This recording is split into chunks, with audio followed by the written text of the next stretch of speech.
Mid, a word that every anime and manga fan dreads. But not this guy. This is Naoya Matsumoto, the creator of Kaiju No.8, and by purposefully mastering the art of mid, he achieved something that even the likes of Jujutsu Kaisen, Demon Slayer, or My Hero Academia couldn't do. Today I'm going to break down and explain the process he took to create a manga you can't stop reading, and the one rule he set himself to create this record-breaking series. You see, for a manga to really see the utmost peak of its success, it usually needs to be paired with a great anime.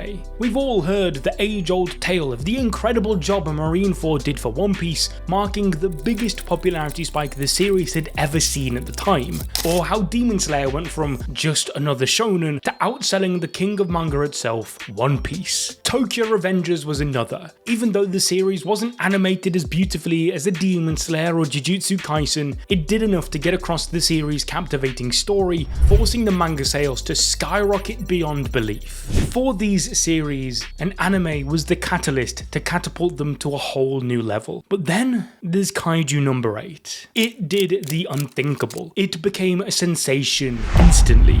Within just a single chapter, it was trending across Japan, but that was nothing, as the release of the first volume was met with an incredible 222,000 copies sold in the first 4 weeks alone. To put into perspective how incredible that is, it's almost double My Hero Academia, which was given a shout out by the author of Naruto himself, Masashi Kishimoto, well over double of JJK, and over 3 times that of Black Clover. Despite releasing in the final month, it took just 28 days for Volume 1 of Kaiju No.8 to become the best-selling manga of the year, and just a few months later reached the incredible milestone of becoming the fastest Shonen Jump Plus series to reach 1 million copies sold. By Volume 3, this number rose to 3 million compared to JJK's 4 million after 10 volumes, all culminating in 2024, where just before the release of the anime, Kaiju No.8 reached the simply amazing achievement of 13 million copies in circulation, beating both Demon Slayer and Jujutsu Kaisen before their animes with less than 10 million. And so the question everyone is asking regarding this meteoric rise for Kaiju No.8 is why? How did this seemingly basic series go on to make manga history and find itself dubbed by many as the new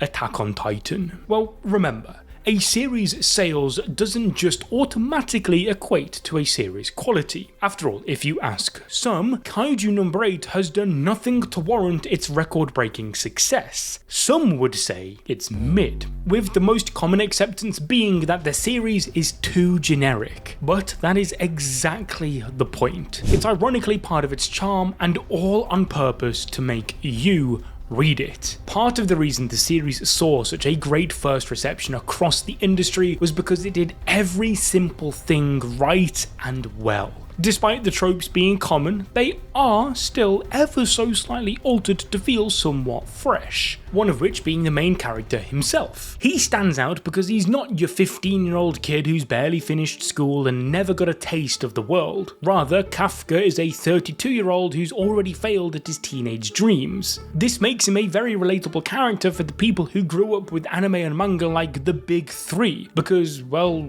we're in that same boat now. That's why we love these anime and manga, as they are a method of escape that lets us transcend time and feel like kids again. This is the same thing Kafka then experiences in the story as he learns that his dreams can still become a reality. He wanted to fight side by side with his childhood friend Mina, killing kaiju for the defense force. The age to take the exam for this job gets put up by 1 year, giving Kafka the chance he needs. So just like how we got to feel like a kid again with anime, he does too, as he's suddenly surrounded by your more typical shonen stereotypes. There's the cool, calm prodigy and the tsundere. But again, there's a difference. Leno, the prodigy, rather than being the edgelord, respects Kafka and even sees him as someone to aspire to be. Kikaru, on the other hand, isn't a tsundere because she loves the main character just because he's the main character. Instead, it stems from her father, who's cut from the same cloth as the likes of Endeavor, expecting the best of his daughter but emotionally neglecting her in the process. Thus, she doesn't know how to react when someone like Kafka appears, who ends up acting like a true father figure for her. As it goes against everything she's ever understood. Now, whilst I could admit that Kafka's age sounds better than it actually is, as many of his actions can still make him out to be a 15-year-old, there's the small moments such as in chapter 7 where he cheers on Kikaru that are there to remind you that this guy is basically the dad of the defense force. But of course, Kafka's life takes a shocking turn when he ends up becoming part kaiju himself. As I said, shonen tropes. This is actually where the comparisons with AOT all begin, and in my opinion they're nothing but lazy ones to make. Whilst yes, there are large, seemingly mindless monsters as well as more intelligent versions of them,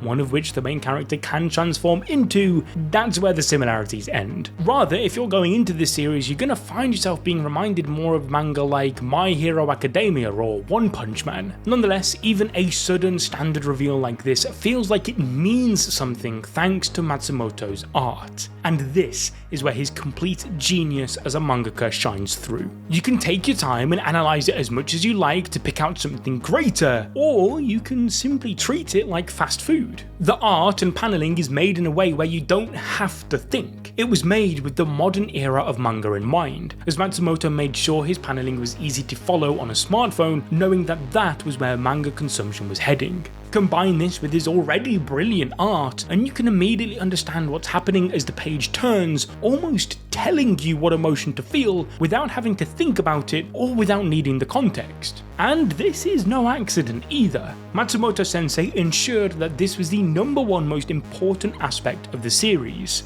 The attention to detail regarding the paneling is something he prides himself on. He works hard to make sure the reader's eyes are always naturally drawn to the key elements of the page, such as character faces and what they are saying. And whilst perhaps this can be seen as one of the many limitations he places on himself, as you'll soon see Horikoshi or Kishimoto can do, it does introduce the theme of making this manga as easy to read as possible, no matter the circumstances. The attention to detail regarding keeping a reader reading even results in situations where panels are reordered in post-production to make it more engaging. For example, in chapter 19, as a way to make the impact of the fight larger between Hoshino and Kaiju No.8, these two panels had been swapped.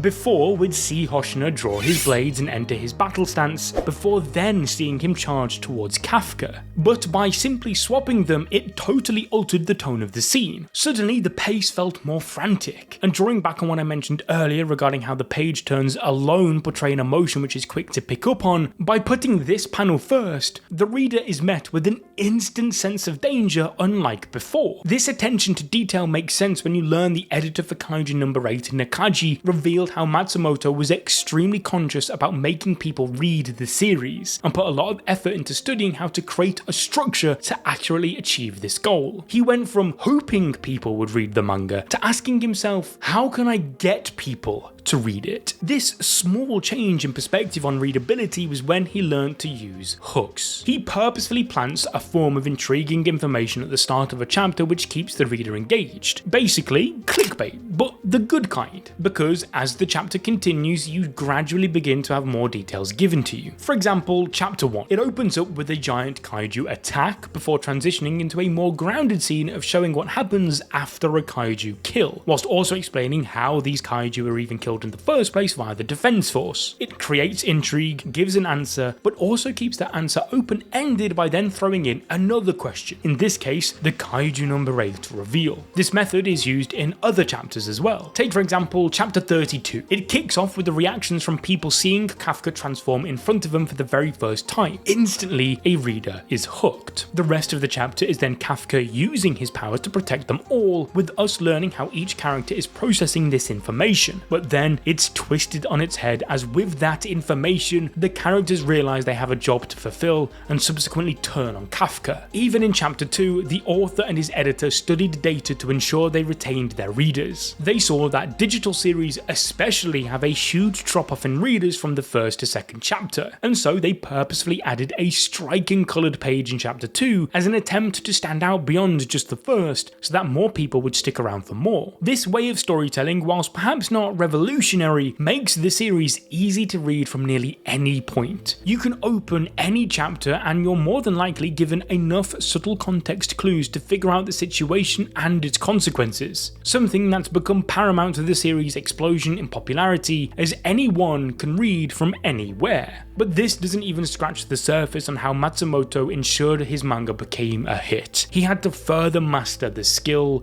of simplicity. As I said, he set himself so-called limitations to make the world of Kaiju No.8 easier to understand and become immersed in, and that rule was only one lie per story. What does this mean? Well, the lie for Kaiju No.8 is the kaiju. Everything else in the world is as it would be in our own. This rules out the existence of other things such as magic powers, multiverses, aliens, whatever. That being said, the existence of kaiju in this lie can create other things we wouldn't normally have, as long as it makes sense and ultimately comes back to the lie. In this case, that would be the existence of the Kaiju Defense Force, suits made of kaiju cells, and a kaiju cleanup crew. By limiting himself to a single lie, Matsumoto makes it so that the series can't become convoluted and oversaturated with new power systems, entities, or anything in between. It's something that forces him to keep it simple. Matsumoto's not reinventing the wheel, he's merely adding a new coat of paint to it, and sometimes that's all you need.